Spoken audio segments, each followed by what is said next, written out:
With the upcoming release of Terrifier 3 in theaters this weekend, I wanted to go and watch the film that I hadn't seen in this franchise yet, and that is Terrifier 2.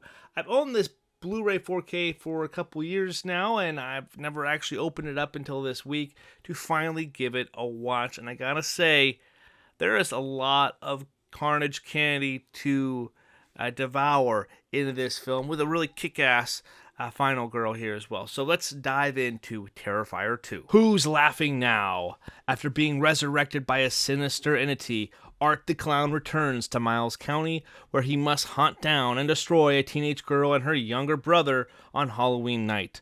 As the body count rises, the siblings fight to stay alive while uncovering the true nature of Art's evil intent.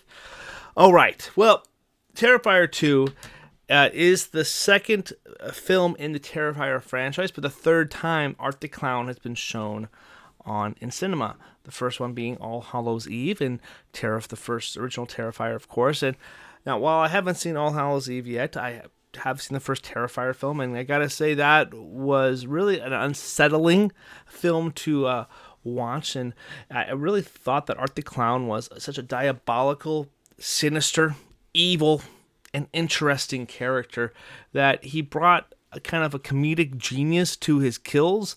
They're over the top, they're gruesome, and it's a complete amazing brainchild of Damien Leone, the director of the franchise here. Very low budget indie horror film that pushes the envelopes of the budget and pushes the envelopes of what audience members can truly handle in really hardcore gore. The hardcore fans of gore, stuff like that, probably would be easily to digest this, but novices and people who are not really they're a little squirmy, they're going to be a little grossed out, probably just stay away and steer clear of this film. Of course, Terrifier 1 was a really good film. I was always intrigued by Terrifier 2. Got a bigger budget, got a lot longer runtime. It's over it's 138 minutes long. Very daunting runtime there for a film of this nature. It is currently streaming on Prime Video for free, and while I didn't watch it there, I think that's a good place to, if you are on the edge of it before Terrifier 3, you should go take a look at it and watch it, because it is worth a watch, and we'll digest what I thought about the film. If you haven't checked out our other videos, my name is Adam with Almost Sideways, and we would love for you guys to join the conversation in the comment section down below. Make sure you like, share, and subscribe if this movie content is what you're really excited to talk about with us. So, anyway, Terrifier 2 is directed by Damien Leone, and compared to the first film, this ups the ante in such a broader, wider scope. It does take place a year after the first Terrifier film, and I gotta say, it definitely does not pull any punches. It starts off with a really crazy kill where he's immediately resurrected from the events from the first film, and then all hell kind of breaks loose here. There's a really crazy scalpel kill at the beginning, and then there's a lot of slower story-building elements here.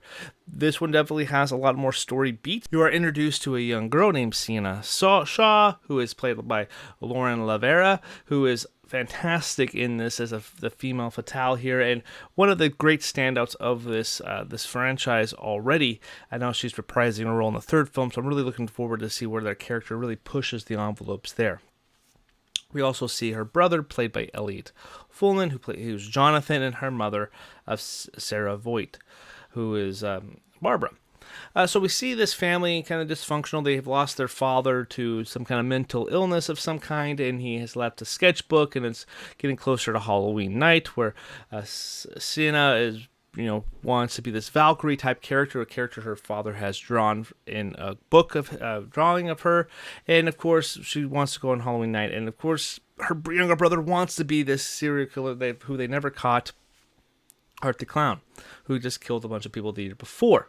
And it's crazy. There's a lot of there's a lot of story beats there, and there's long stretches between without a kill, but the back half of the film, there's a lot of bloody, gruesome violence that you would really like to see if you're into that kind of thing. There's a very interesting kind of backstory and mythology that Damien Leone does kind of to introduce here. There is another little girl kind of that Art the Clown is seeing in his like kind of visions, but it also appears to other people in the story as well. There's a lot of questions that this film does not give us answers to, which is kind of a frustrating element of the film. However, if we're in for our story beats and these kind of things that do make sense, horror films sometimes do lack some of that kind of logic that they don't give us the answers every time we want them to. I'm really curious to see if they're going to start giving us some answers about the full mythology of Art the Clown, considering that Terrifier 3 does take place around Christmas time. It's a Christmas film, it looks like, and really interested to see how they kind of tie the room together, so to speak. But anyway, with this film here, Art the Clown is a very sinister character who has a lot of fun moments. He is definitely on the comical side. He's haunting this mythical fortress is haunting Sienna with this really interesting like restaurant type of commercial theme, like a television show with a special guest of Art the Clown, and there's like kids praising this art creature, and then they all get murdered and with a Tommy gun from Art the Clown, and it's very a lot of creepy imagery, but also in a really like fun like natured way. Yeah, it's kind of a fascinating. It's really hard to describe honestly, but it's a very fascinating to experience. Like I said, like you don't get a really solid kill for like you get the first opening kill, and you get a little smaller kill, which is one of the more crazier kills. It's the vinegar and salt kill that happens about an hour 20 into it, and that is a really brutal kill, and definitely one that would be traumatizing as well. But we get some more interesting kills at the back half of the film too. I think that Art the Clown's mythology is something very fascinating, and the actor who plays Art the Clown, David Howard Thornton, is such a MVP candidate for this thing, because I can't picture anybody playing Art the Clown more sadistically than this guy here. Of course, I haven't seen him in a whole lot of stuff other than the Terrifier franchise here. I guess he has some other things. He has a film called Stream, which is a 2024 horror film here as well. But primarily he is known for the 3 Terrifier movies, and he plays Art the Clown damn well. Again, Lauren LaVera being one of the big standouts of the new cast members for this franchise with Sienna Shaw. Really a fantastic final girl for this franchise. She does reprise her role in Terrifier 3. She's played in another film called The Well. I believe that came out last year.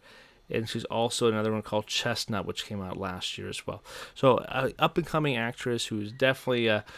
if I had to go back and do our Pinos for 2022, she'd probably be nominated for one of my badass characters, best actress character for that year, and probably there'll be a death in this movie that would have been nominated too, for sure. Terrifier 2, I really enjoyed it. Did I squirm and look away at some of the kills? You're damn right I did. I maybe don't have the stomach as well as some other people do, but at the same time, I can still appreciate the art, and I appreciate what Damien Leone's doing, pushing the envelope of the budget for being such a low-budget film and getting such an outcry from fans and audience to maybe up the budget a little bit and getting this in theaters, which has had several releases in theater. It played at the film festivals. Got released last year as well in theaters, where they had an extra, in-credit sequence where they revealed the Christmas setting here. In this film here, there is an in-credit sequence with one of the victims from the first film, who there's an ongoing storyline that she's in a psych ward for murdering somebody at the end of the first film, where you'll need to watch all the films to kind of see all the ties in here. But again, this one is streaming on Prime Video, and I gotta say, this is a high 3.5 stars movie. If Terrifier 3 is this good, it's going to be a damn good year for horror films. I've enjoyed a lot of the films I've seen in the horror genre. There's been some duds from 2024, of course, but overall, some of the stuff I've seen this year has been really solid, and it's a great way to start off. I'm so glad I was able to watch this one before Terrifier 3 came, because I'm looking forward to seeing Terrifier 3 in theaters. I'm terrified to go see it in theaters, mind you, because I'll be squirming a little bit, but at the same time, it's going to be an experience, and I am looking forward to seeing it on the big screen. Have you guys seen it yet? Let me know in the comments section down below what you guys thought of Terrifier 2, and what is the best kill of the franchise, and who would win in a fight, I guess? Art the Clown or Mike Myers? That's a great conversation, I think. My favorite serial killer is Mike Myers. Art the Clown's up there too, I think. So let me know in the comments section down below what you guys thought about Terrifier 2. Let's have a great conversation about that film, and come back later in the week to see my thoughts on Terrifier 3. Until next time, I'll see you in the next video. Bye-bye.